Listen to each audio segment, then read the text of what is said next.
Yo les amis, j'espère que vous avez la patate. Bienvenue dans cette nouvelle vidéo. Aujourd'hui on est avec Goulwen. Salut Goulwen. Salut Enzo. Rencontre avec les experts, du coup on a la chance d'avoir Goulwen aujourd'hui avec nous. Et puis comme d'habitude on va le passer un petit peu au crible de toutes nos petites questions. C'est parti.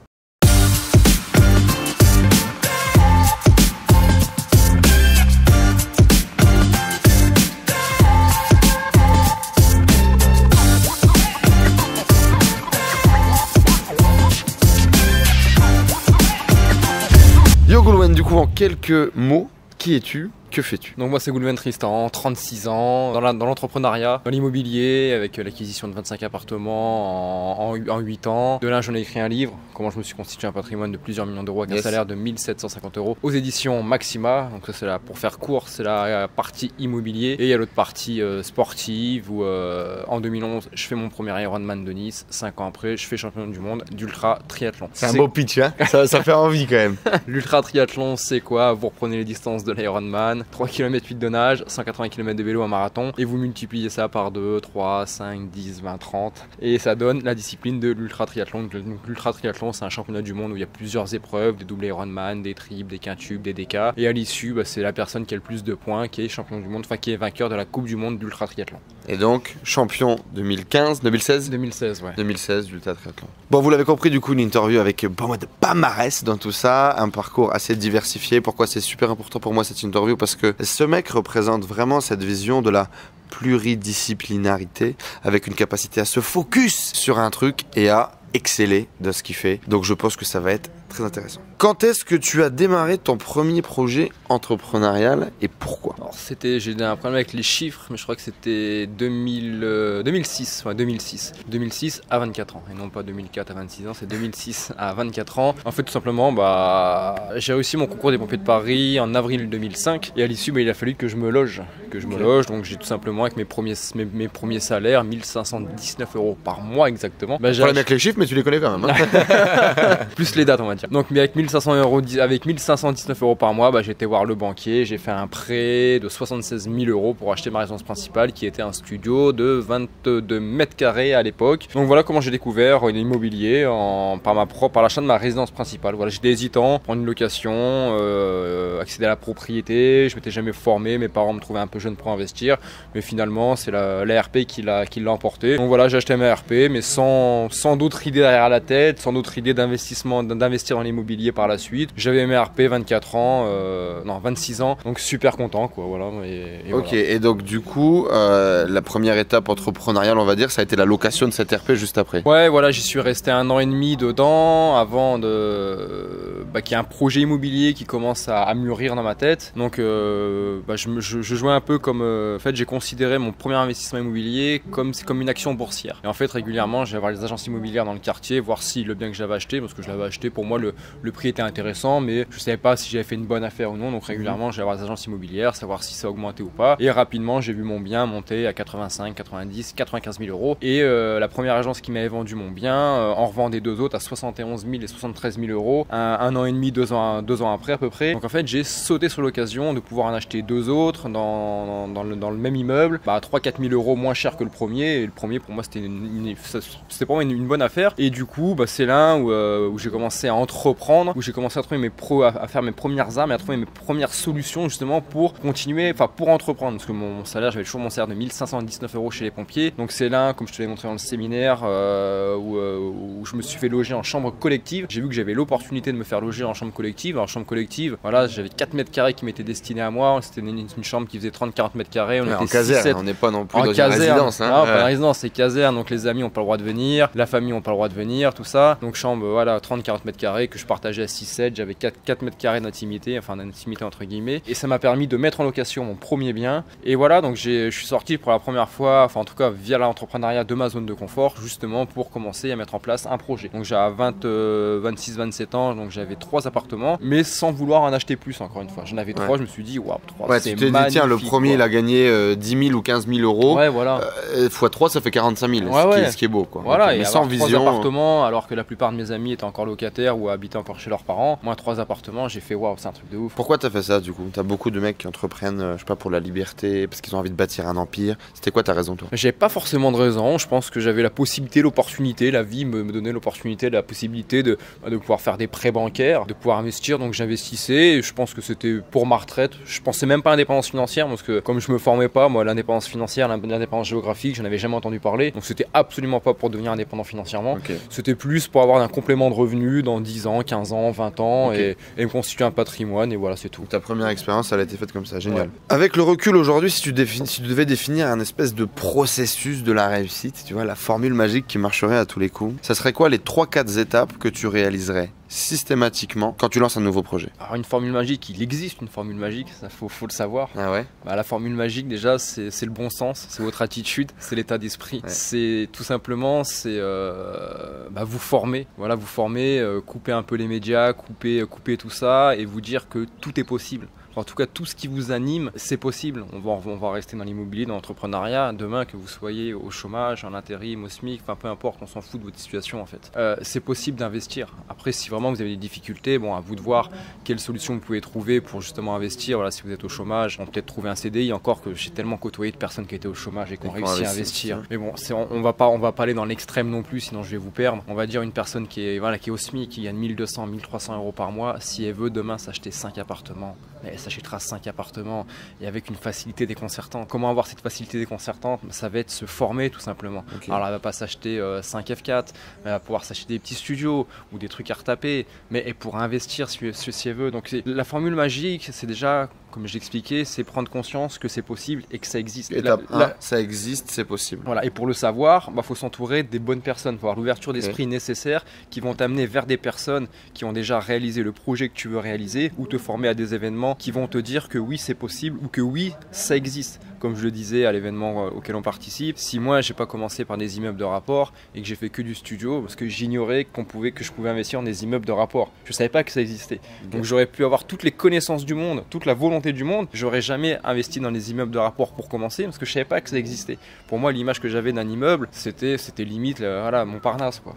C'était limite ça. Donc c'est quelque chose, c'est une direction qui existait, mais je la voyais pas cette direction parce que je me formais pas, parce que j'étais pas entouré de bonnes personnes qui l'avaient fait. Donc tout est possible. C'est juste une question d'attitude, de bon sens, savoir que ça existe, que c'est possible, se former et une fois se former pour savoir ce que vous êtes capable de faire, ce que vous avez envie de faire, ce qui vous anime de faire, vers où vous voulez aller. Et une fois que vous avez identifié ce que vous êtes capable de faire par rapport à ce qu'il existe ou non, ça va être le passage à l'action. C'est passer à l'action et surtout ne rien lâcher. Tout à l'heure j'ai échangé avec Mehdi qui est, je vais faire une petite parenthèse, vice-champion de France de pizza, de pizzaiolo, champion d'Europe, champion de monde, champion du monde, mais sa putain d'histoire, c'est qu'il a été vice-champion de France de pizzaiolo alors qu'il avait même pas de pizzeria. Alors qu'il était électricien. Il était électricien. En fait, il a voulu se faire embaucher dans une pizzeria, mais il s'est fait recaler et ça l'a vexé, ça a vexé son ego. Il s'est dit, non, moi je vais rien lâcher et je vais y aller, je vais monter ma pizza et je vais m'inscrire au championnat de France quoi. Et il y a été, il avait zéro faculté, zéro connaissance intellectuelle. Mais aujourd'hui, on est au 21e siècle, il y a Google, il y a les tutos, il y a YouTube, enfin il y a tout sur la toile, même dans les bouquins pour réussir. Donc c'est juste une question d'attitude, c'est arrêter de se trouver des excuses par rapport au projet que tu veux monter. La question que je pose à tout le monde, c'est combien de fois dans la vie des excuses t'ont permis de réussir un projet? La réponse c'est zéro. Donc ça sert à rien de se trouver des excuses. Donc trouve-toi les solutions, même si elles sont toutes petites. Mais une petite solution plus une petite, ça va se transformer en moyenne, ça va se transformer en opportunité, ça va permettre de faire avancer la locomotive. Et c'est parti. Et après c'est parti. Et ça c'est valable pour n'importe quel projet. Le processus que j'ai appliqué dans le sport, c'est le même que j'ai appliqué dans l'immobilier. En immobilier, j'aurais pu me trouver, quand j'ai pris la décision d'acheter 10 appartements, j'aurais pu me baisser et ramasser plein d'excuses. J'ai gagné 1750 euros par mois. Acheter 10 appartements, tu dis ça à n'importe qui dans la rue, là, il va te dire non, mais c'est impossible. J'aurais pu trouver des excuses, mais je sais pas trouver des excuses, je sais que trouver des solutions. Donc j'ai trouvé des solutions pour mener à bien ce projet. Et dans le triathlon, c'est pareil. Dans le triathlon, quand j'ai commencé les Ironman de Nice en 2011, j'avais pas de vélo, enfin 4 mois de compétition, j'avais pas de vélo. Le jour J, je savais nager que la brasse et vulgairement la brasse. Il y en a qui pourraient en témoigner, qui ont vraiment rigolé en voyant nager la brasse. Aujourd'hui c'est la même chose, mais je nage vulgairement le crawl. Il y en a qui en rigolent encore, mais c'est pas grave. J'ai pas beaucoup, j'ai 2-3 ingrédients, mais je me sers de ces ingrédients que j'ai pour avancer. Et pour le triathlon, voilà, j'aurais pu me baisser et ramasser plein d'excuses, mais je sais pas faire. Voilà, moi je cherche des solutions et 5 ans après, je fais champion du monde ultra triathlon parce que je suis animé par des solutions, par un mindset, par un état d'esprit, par une attitude, par du bon sens. Et tout ça, ça s'applique pour n'importe quel business, domaine de la vie. Dans n'importe quel domaine de la vie. On récap. C'est pas une question intellectuelle, c'est pas une question de capacité intellectuelle ou une capacité de compétences athlétiques. Ça sert énormément. Si t'as ça, c'est du plus, c'est des atouts, c'est du bonus. Mais si t'as pas ça, c'est pas grave. On peut faire ça. On peut faire ça. Première étape, c'est possible. Deuxième étape, se former. Troisième étape, s'entourer, tu l'as dit. Ouais. Quatrième étape, bouge-toi le cul, voilà, implémentation, introduction, t'avais dit. C'est-à-dire qu'effectivement, même si tu vas pas au bout, tu passes la première étape. Tu peux pas te pointer vers un Goulwen Tristan et lui dire ok, alors comment ça marche et tout ça, ok, t'as déjà vu un banquier, non. Et ça, il y a beaucoup de gens effectivement qui contactent, et c'est très bien, continue à contacter les gens, continue à m'envoyer des questions. Mais le problème, c'est que si tu veux, c'est tellement beaucoup plus efficace, c'est tellement beaucoup plus rentable de discuter avec un Goulwen ou de discuter avec n'importe qui vers lequel tu cherches une expertise ou une expérience en lui disant ok, aujourd'hui j'ai visité 4 biens, j'en ai acheté un, voilà tel truc, j'en suis là, qu'est-ce que t'en penses, comment tu l'améliorerais? Ouais. Ça c'est efficace. Si tu te pointes et dis ok, t'achèterais quoi, c'est quoi la stratégie, j'ai pas encore vu un banquier, j'ai pas encore fait de visite. Non, l'introduction, j'avais trouvé ça très très bien comme tu l'avais tourné. Voilà du coup pour la formule de Goulwen. Quels sont les traits de caractère, les compétences que tu as dû développer pour être un bon entrepreneur, pour être un bon sportif? C'est quoi les trucs que tu as dû peut-être complètement apprendre ou que tu avais déjà et que tu as fait émerger? Je pense que je les avais déjà, je vais te dire ce que c'est, il y en a 3 pour moi. Sortir de sa zone de confort. On va en revenir avec les questions précédentes. Arrêter les excuses, arrêter avec l'abandon, avec les abandons. Voilà, sortir de sa zone de confort. Voilà, comme je le disais dernièrement, précédemment, pour me constituer je vais en faire une dans l'entrepreneuriat et une dans le sport, pour te dire que tout est similaire. Dans l'entrepreneuriat, comme je te le disais, je me suis mis pendant 4 ans, j'ai vécu dans même plus que ça, parce que hier j'ai juste montré une caserne où j'ai vécu 4 ans, mais en fait ça a duré presque 6-7 ans après dans d'autres casernes. Donc c'est sortir de sa zone de confort. Voilà, chacun a la possibilité de sortir de sa zone de confort. C'est à vous de trouver les solutions. Moi, les solutions que j'ai trouvées qui m'étaient propres, ça a été de me faire loger en chambre collective dans une caserne, parce que j'avais cette opportunité. Mais avant même d'être pompier, j'avais déjà réfléchi à ça, à comment justement gommer ce loyer. Et gommer ce loyer, vous allez sur internet, il y a plein de personnes du 3e âge qui recherchent justement des jeunes à loger gratuitement en échange de services, à leur faire les courses, le ménage, ceci, cela. Donc trouver un logement gratuit aujourd'hui où il y a eu la colocation pour avoir pour payer un loyer beaucoup plus faible. Donc il y a plein de solutions. C'est à vous de trouver la solution qui va être en adéquation par rapport au projet que vous voulez mettre en place. Ça peut être tout simplement vendre votre voiture. Voilà, une voiture ça coûte énormément aujourd'hui. C'est le premier achat que font la plupart des jeunes, ils mettent 10-15 000 euros, sans compter tous les frais annexes et à côté. Donc déjà, gommer toutes ces dettes, voir comment vous pouvez sortir de votre zone de confort pour mettre en place votre projet. Donc ça c'est la première chose. Donc moi j'avais trouvé cette chambre collective à la caserne qui m'allait très bien, qui m'a permis de construire mon projet en immobilier. Comme je te le disais hier aussi, je crois, dans le projet sportif, ça a été quoi? Premier Ironman.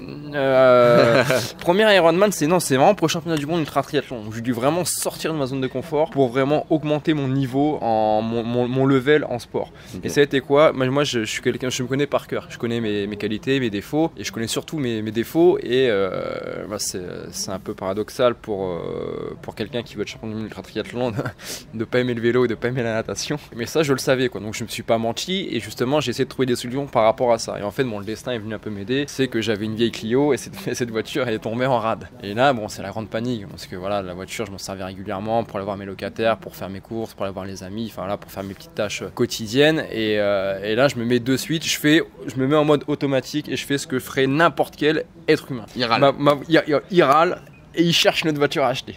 Et là je cherche et je trouve pas la voiture que je veux. Et là je me pose 5 minutes et là je me dis mais attends Goulven, dans pas longtemps tu vas être champion du monde. T'as un objectif cette année, tu mets 20 000 euros sur la table pour faire tout le circuit mondial. Tu vas y passer toutes tes vacances, tu vas faire énormément de sacrifices. T'aimes pas le vélo et tu sais très bien que si tu te rachètes une voiture, tous tes déplacements tu les feras en voiture et tu feras jamais de vélo. Et là je me dis mais en fait si je me rachetais pas de voiture et que je faisais tous mes déplacements en vélo. Et là, je commence à visualiser, à me projeter sur comment je pourrais faire. Alors, c'est une grosse organisation, mais je me dis, c'est jouable. Allez, on fait le truc. Et en fait, je ne me rachète pas de voiture. Et tous mes déplacements, je les fais à vélo. Et je vais jusqu'à pousser le vice à faire un aller-retour Toulouse-Paris à vélo en 6 jours pour aller prendre 3 gardes de pompiers. Et du coup, je fais ça quelques mois avant la compétition. Et j'arrive pour le circuit mondial, le championnat du monde ultra triathlon, en forme, quoi. Avec, j'ai presque 5000 km de vélo dans les jambes. Et je suis super bien, quoi. Donc voilà voilà ce qui m'a permis dans l'entrepreneuriat et dans le sport de sortir pour la sortie de sa zone de confort. Ouais. Voilà ce que j'ai fait, voilà ce que j'ai identifié dans mon quotidien. Et tout ça, c'est vraiment, tout le monde est capable de le faire à son niveau par rapport à votre projet. Voilà, je vous demande pas demain d'être champion du monde triathlon. Peut-être que votre projet, c'est un dixième de ça. Donc, trouver quelque chose qui sera un dixième de ce que moi qui va vous stimuler. Voilà, qui va vous stimuler. Pour en venir au fait d'arrêter les excuses, comme je le disais, c'est une gymnastique intellectuelle. Combien de fois les excuses ont permis de réaliser un projet? Zéro. Donc c'est juste une gymnastique où quand vous trouvez des excuses, faut prendre ça comme un jeu. Vous trouvez une excuse, faut vous mettre sur pause et là vous vous dites attends, je suis en train de faire de la merde là, je suis en train de me trouver des excuses.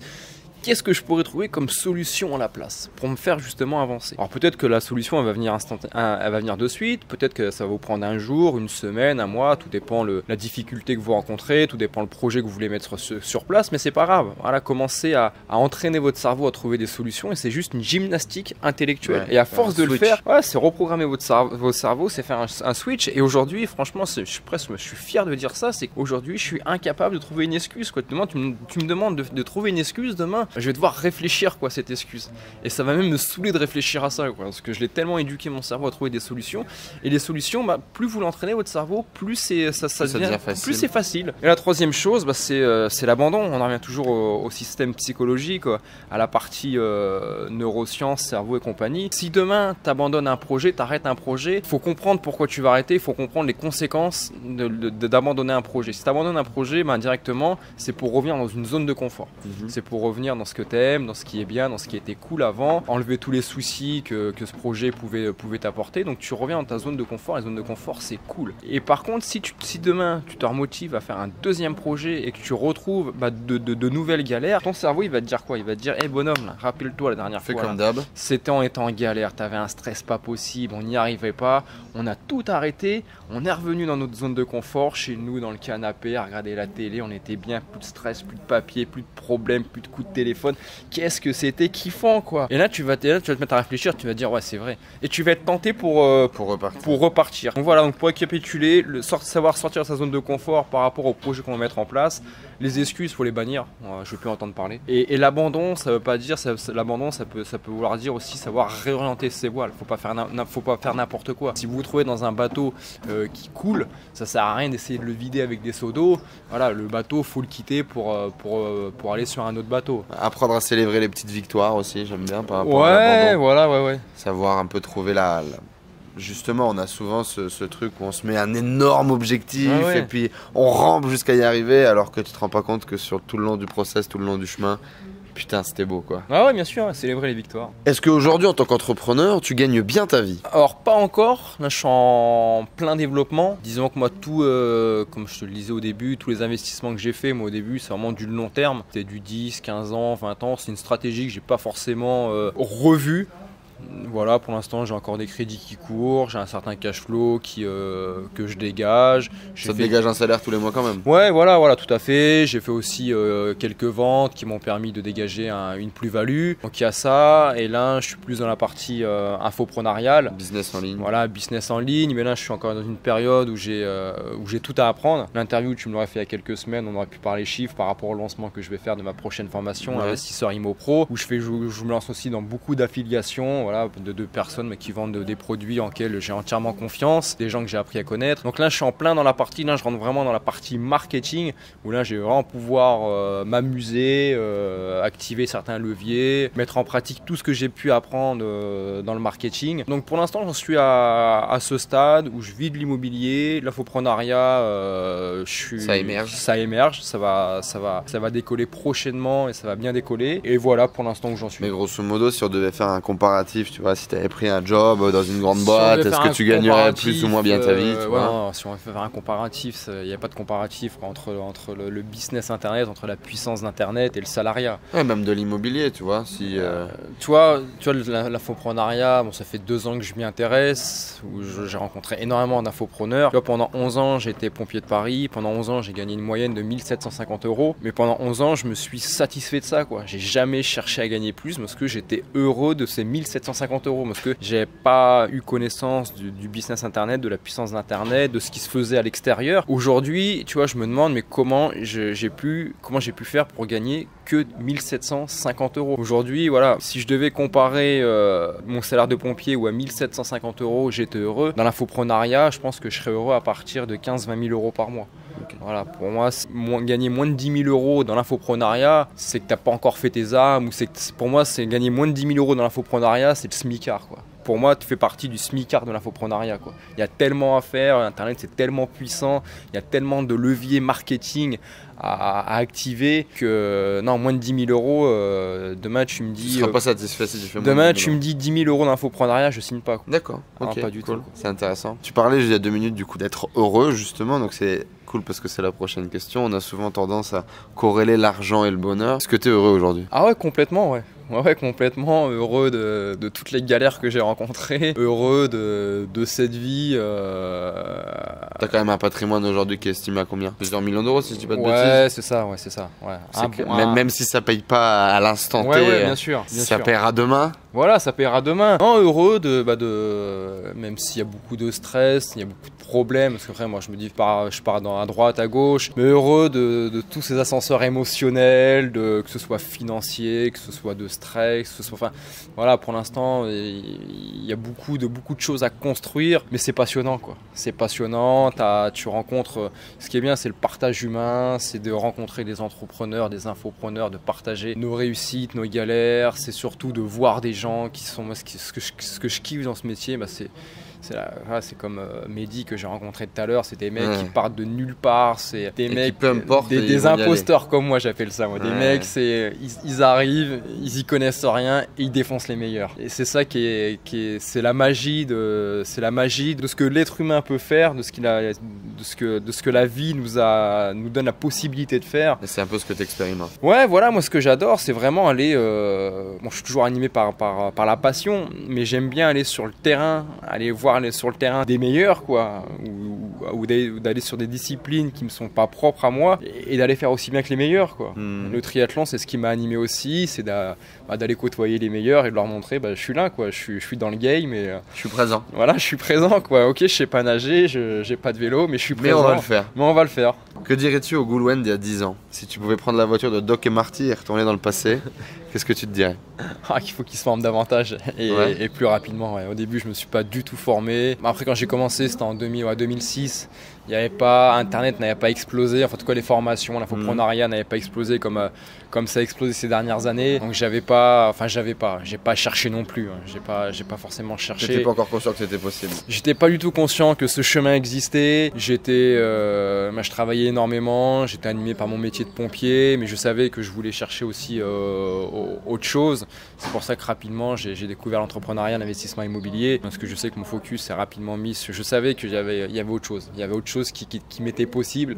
Quoi, comment, je savais pas. Voilà, mais je lui dirais, forme-toi davantage, investis davantage sur toi. Moi, avant de faire un séminaire, le premier séminaire que j'ai fait, c'est Olivier Seban, qu'on m'a offert d'ailleurs, mais j'aurais été dans l'incapacité de mettre un billet de 200 ou 300 € dans un séminaire, quoi. Pour moi, c'était pas concevable. Je vois pas ce que j'aurais pu apprendre. En plus, le premier séminaire que j'ai fait, j'avais déjà acquis un patrimoine de 14 appartements. Même avant ça, quoi, tu m'aurais dit 300 € dans un séminaire, j'ai fait, mais je vais apprendre quoi avec 300 €? J'avais pas pris conscience que j'étais une action et qu'il fallait que j'investisse sur moi. Donc ça aurait été davantage, j'aurais investi, je lui dirais, investis davantage sur toi et arrête de faire toutes tes conneries, d'acheter des voitures d'occasion, de t'endetter, de faire n'importe quoi. Je lui ai dit, voilà, dès 16 ans, prends-toi en main, commence à te projeter sur un parking, sur un garage, commence à économiser et voilà, je lui dirais ça, forme-toi, je lui dirais. Est-ce qu'aujourd'hui tu aurais un conseil, une recommandation, un bouquin, une anecdote, un truc qui t'a fait tilt, toi? Les 2 premiers livres que j'ai lus, même si c'est 2 personnes que j'ai pas forcément rencontrées ou avec lesquelles j'ai pas forcément accroché, mais c'est des livres qui m'ont quand même donné une certaine ouverture d'esprit. C'est le livre d'Olivier Seban et le livre d'Élise Franck. C'est les deux premiers livres que j'ai lus dans l'immobilier. Et du coup, ça indirectement, ça m'a ouvert l'esprit, ça m'a montré qu'on était capable que j'avais la possibilité de faire quelque chose. Ouais. Donc ça a été une voie qui m'a été montrée par le biais de ces 2 livres-là. Il y a eu Cédric Anissette, même si je l'ai jamais trop suivi, mais j'en ai entendu parler. Et c'est vrai que Saikani 7 m'a montré la puissance d'Internet en vendant des formations, tout ça. Je pouvais vendre mon savoir, véhiculer mon savoir. Donc tout ça, c'est la partie Saikani 7 avec lequel j'ai pu le voir. Donc c'est pas mal. Ouais, voilà. Ouais. Dernière question un petit peu touchy. Est-ce que selon toi on est ou on devient entrepreneur? Non, on devient entrepreneur. On devient entrepreneur. On a tous nos qualités, on a tous nos traits de caractère, mais après, tout le monde peut devenir entrepreneur. Voilà, tout le monde peut devenir entrepreneur. Génial. Est-ce que tu es fier d'avoir participé aux interviews sur cette chaîne, Better Call Enzo? D'autant plus avec toi, Enzo. Merci beaucoup, Goulwen. Depuis le temps que je te suis sur YouTube, sur ta chaîne. Réciproquement, vous l'avez compris du coup, si vous êtes encore là, les amis, mais on partage beaucoup de choses. Cette vision d'abord de l'état d'esprit avant tout le reste, et que ça peut être utile à tous vos domaines de vie. Attitude, compréhension de l'écosystème dans lequel vous êtes, jouer avec les meilleurs, et puis donner tout pour y arriver. Bonne continuation dans ton challenge de boxe taille. Ouais, on va voir ça. Je pense que je vais m'en prendre plein la gueule, tu le sais, mais ça va être drôle. C'est le but, hein. C'est ça. On est là pour ça. Moi, quand j'ai pris mes premières droites, j'étais content. J'ai fait c'est bon, j'y suis. C'est bon, on y est. On est dans le game maintenant. Bah voilà, les amis, je vous invite à vous abonner à cette chaîne si c'est pas encore déjà fait. Donc, mais dans tous les cas, si t'es encore sur cette vidéo à cet endroit-là, c'est certainement que c'est fait. Va voir juste en dessous, on va mettre le lien pour aller voir un peu ce que Goulwen fait. Je t'invite vraiment à venir le rencontrer quand il est quelque part, pas loin de chez toi, ou à te bouger le cul pour aller le rencontrer, ce sera encore plus impactant parce que ça vaut le coup. C'est un parcours qui est très inspirant. Tu le sais, je pense, si tu me connais un peu, j'aimerais vraiment partager pas mal de choses qu'il a fait. Le sport, le dépassement de soi. Hier on parlait, il a monté le Mont Blanc en solitaire. Tu vois, ce genre de délire où tu te dis tiens, et si je ferais ça aujourd'hui? et où la majorité des gens disent mais pourquoi tu fais ça, man? Ça n'a aucun sens, tu vois. Des croyances limitantes et je te dis, à force de tomber des croyances limitantes, bah, t'as un arc-en-ciel qui s'ouvre devant toi. C'est plein de solutions qui t'ouvrent à toi, c'est un nouveau monde. Mais c'est un monde que tu peux pas voir si tu tombes pas ces croyances limitantes. Et je sais que j'ai encore plein de choses à découvrir. Plein de choses que je vois pas encore. Que je vois pas parce que j'ai peut-être pas rencontré les bonnes personnes qui m'ont montré un nouveau chemin. Là, pour l'instant, j'ai découvert déjà, j'ai déverrouillé plein de chemins. Et je sais qu'il me reste encore plein de clés, comme Fort Boyard, à aller chercher pour déverrouiller dans le game. Là, je suis peut-être au chapitre 50, mais il y a peut-être 100 chapitres dans ma vie et j'ai encore 50 chemins à découvrir. Donc je sais pas. À vous les amis maintenant, à vous de jouer si vous voulez découvrir ce nouveau monde qui peut-être peut s'offrir à vous. Posez une action tous les jours pour y arriver. À très vite. Ciao, ciao. Bye bye.